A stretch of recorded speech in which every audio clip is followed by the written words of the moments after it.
I've been attached with the feeling of waking up with you by my side. Kung maalala nyo nga guys, na nakakaraang linggo lang itong ating Donnie at Belle ay pumunta nga sa South Korea na kung saan ay meron nga silang event doon para sa kanilang Samsung endorsement. Talaga naman ang larawan na ito ay kitang kita kung gaano nga talaga kabagay itong ating Donnie at Belle sa isa't isa. Narito nga guys ang behind the scene na kung saan ay kitang kita nga kung gaano nga talaga nagustuhan ng ating Belle Mariano ang larawan nila ng ating Donnie na nakahanbok. Who did your hair? Can I see? Pag-uwi. Saan? Oh.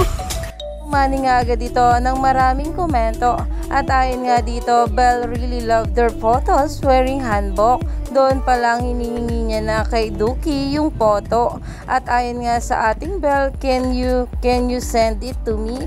Nang sagot ay cute pag uwi sa hotel. Na umani nga agad dito ng maraming komento at pinag-uusapan na alam naman natin na sobrang gaganda talaga ng bawat larawan na kuha nga ng ating Donnie at Belle sa South Korea. Lalo pa nga na nakasuot na sila ng hanbok. Kaya naman stay tuned lang tayo for more update nila Donnie at Belle sa mga susunod pa na ayuda.